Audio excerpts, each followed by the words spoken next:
Hi, my name's Sarah. I'm a conscious leadership coach and a women in leadership coach. I help to build winning teams and cultures of confidence, resilience, and self-awareness to help you succeed in the modern world, either as an organization or as an individual leader. As we know, there's lots of change going on at the moment. I've had lots of questions about change, and I work with lots of leaders to help them around communications during redundancy and restructuring. And there's no getting away from it. It's something we're probably all going to experience once, maybe twice during our lifetimes.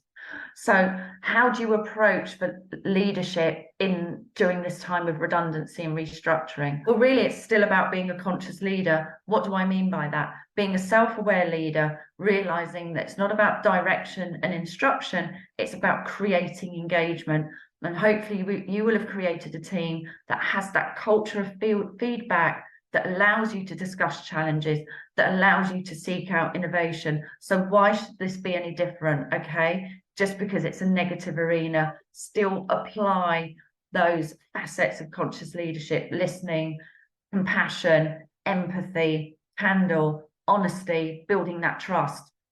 So you must ensure that you retain that openness and honesty, and you're communicating change early on. You're not behind the change, so to speak, and there should be a plan for this across your organization. That's something I've helped organizations with. Encourage employees to participate in the process. So there may be opportunities for them to have consultations, discussions, set the parameters for these meetings, have regular meetings, give them a timeline for what's happening during this change, because employees need to feel safe. If you push them too far out of their comfort zone, people are going to sort of stagnate and stop. Now, people tend to do this during change. There's the kind of idea of flight, fright, or freeze. You know, some people freeze during change. Some people are really combative. Some people just kind of want to run away and hide, and that's fine. That's perfectly natural. There's a mix of emotions going on. So make sure the process is communicated early on, and you give your team opportunities to discuss this or have time with people, whether that's yourself or somebody else. It's going to take time for people to deal with change, because as human beings, we like certainty. That's why psychological safety at work is so important. And you've just tipped that over the edge by making your team more vulnerable. I'm not trying to blame you, because we know change happens, but be consistent.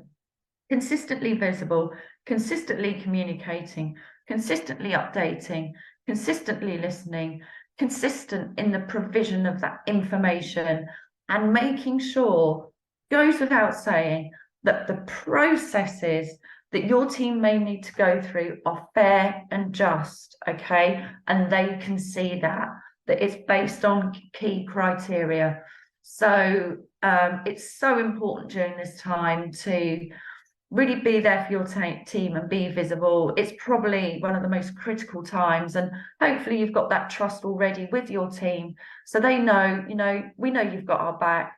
We know there's not a lot you can do. We know that there's change.